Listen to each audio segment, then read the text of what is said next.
Hello everyone, उम्मीद करती हूँ आप सभी ठीक होंगे। जब से रीट लेवल वन का रिज़ल्ट आया ना, जब से रीट लेवल वन का रिज़ल्ट डिक्लेयर हुआ, तब से एक कमेंट है जो बहुत ज़्यादा हाईलाइट होता है। और हर वीडियो के मेरा जो जितने भी वीडियो मैं अपलोड करती हूँ, हर वीडियो के नीचे भर भर के वो कमेंट आता है और बहुत ज़्यादा डिप्रेसिंग भी रहता है आप सभी के लिए भी और कभी कभी मेरे लिए भी, जबकि मैं इतनी ज़्यादा पॉजिटिव रहती हूँ फिर भी।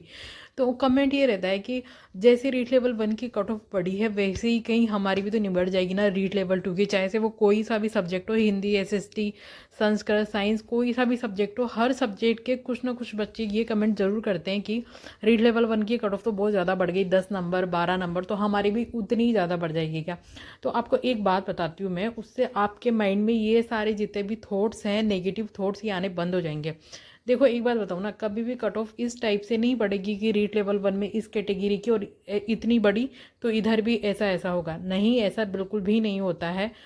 देखो जो कट ऑफ बढ़ती है ना, उसके भी कुछ कुछ सब टॉपिक्स होते हैं, ठीक है। जैसे कि समझाने के लिए, कोई भी दो एग्ज़ाम का कंपेयर हम कट ऑफ का, मतलब दो एग्ज़ाम की कट ऑफ का कंपेयर हम बिल्कुल भी नहीं कर सकते हैं, बिल्कुल भी नहीं। हाँ ये है कि अगर हम हल्का सा अनुमान लगा सकते हैं, बट हल्के से का भी मतलब है 10 या 20%। हम पूरा ऐसा नहीं कह सकते हैं कि हाँ लगभग 70% तो वैसा ही होगा जैसा रीट लेवल वन में हुआ था।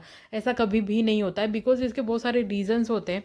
जैसे कि रीट लेवल वन है, उसमें जो सीट्स की संख्या है और जो नंबर ऑफ स्टूडेंट्स है वो बिल्कुल ही अलग है। और जो रीट लेवल टू है, उसमें जो सीट की संख्या है और नंबर ऑफ स्टूडेंट्स है वो बिल्कुल अलग है, ठीक है। रीट लेवल वन में एक मतलब अलग, बिल्कुल भी ऐसा नहीं होता कि भाई अलग अलग सब्जेक्ट है, पूरा एक ही पेपर रहता है। रीट लेवल टू में आप जानते हैं पूरे के पूरे 9 सब्जेक्ट हैं, तो 9 सब्जेक्ट में भी अलग अलग लेवल का पेपर आया है, अलग अलग बच्चे हैं, और हर सब्जेक्ट में स्टूडेंट की संख्या अलग अलग है और सीट्स की भी संख्या अलग अलग है। तो आप खुद सोचो, मतलब एक बार कि हम अंदाजा ही नहीं लगा सकते हैं कि रीट लेवल वन की तरह ही हमारी रीट लेवल टू की भी कट ऑफ बढ़ेगी, ठीक है।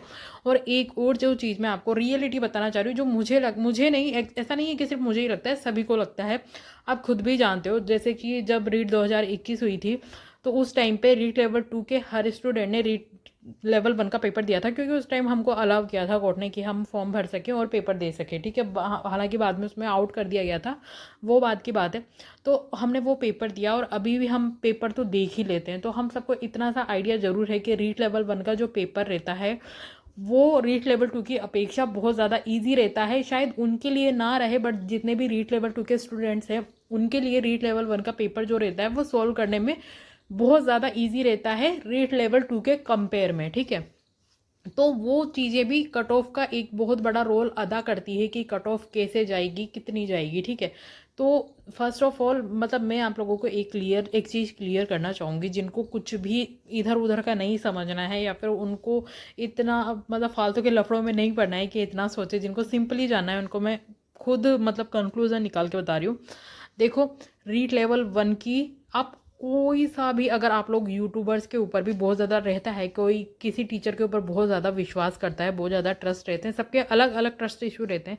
वैसे अगर आपका कोई फेवरेट यूट्यूबर है या फिर आपके कोई फेवरेट टीचर हैं जिनके पास आप पढ़े हैं यूट्यूब के थ्रू, आप उनके भी कट ऑफ के वीडियो देखोगे ना, आप उनका कट ऑफ का कोई भी सेशन देखोगे ना, वो हमेशा एक बात ज़रूर कहेंगे, आप नोट करना, कि रीट लेवल वन में 2 गुना से 1 गुना की कट ऑफ जितनी ज़्यादा बढ़ी है ना, उतनी रीट लेवल टू में कभी भी नहीं बढ़ेगी, कभी भी नहीं। क्योंकि ये सब चीज़ें डेंसिटी पे भी डिपेंड करती है कि रीट लेवल वन की जो कट ऑफ थी वो, मतलब जो उनका लोवेस्ट पॉइंट था वो बहुत ही ज़्यादा लोवेस्ट था। इधर रीट लेवल टू में ऐसा नहीं है, क्योंकि वहाँ पे पहली बात तो ये था कि सीट्स भी बहुत ज़्यादा थी, उनका एक बार पहले भी पेपर हो चुका था, उनका पेपर भी इजी आता है, बच्चे भी उतने नहीं थे। और रीट लेवल वन में तो वो वाली जो चीज़ें थी ना, मतलब इस बार की स्पेशल बीएसटीसी वाली, तो उसमें तो कट ऑफ बिल्कुल ही कम जाती, तो वहाँ पे बहुत सारे पॉइंट मैटर करते हैं। तो ऐसा बिल्कुल भी नहीं होगा कि रीट लेवल टू की cut off REET level one की तरह ही बढ़ेगी। रीट लेवल टू की कट ऑफ चाहे कोई सा भी सब्जेक्ट हो, कह रही हूँ मैं, आप ध्यान से सुना, रीट लेवल टू में कोई सा भी सब्जेक्ट हो, आपकी कोई सी भी कैटेगरी हो, ठीक है, कोई सा भी सब्जेक्ट हो, कोई भी कैटेगरी हो, कभी भी कुछ भी कंडीशन आ जाए, cut off REET level one जितनी तो कभी भी नहीं बढ़ेगी। और सच्चाई तो ये है कि उससे आधी ही आके रह जाएगी, और लिटरली ये सच है, क्योंकि रीट लेवल टू में, मतलब रीट लेवल वन से तो बिल्कुल ही डिफरेंट है, सब कुछ डिफरेंट है। आप खुद देखो, सिलेबस देख लो, सीटें देख लो, स्टूडेंट देख लो, पेपर देख लो, पेपर का लेवल देख लो, सब कुछ बहुत डिफरेंट है। तो हम उस हिसाब से कंपेयर नहीं कर सकते हैं। और लास्ट टाइम पे मैं आपको एक बात बताना चाहूँगी, जो होना होगा ना अब वो होके ही रहेगा। और इस जिस एज ग्रुप में हम लोग हैं बीएड वाले, उन लोगों को अब सच को स्वीकार करने के लिए तैयार भी रहना चाहिए।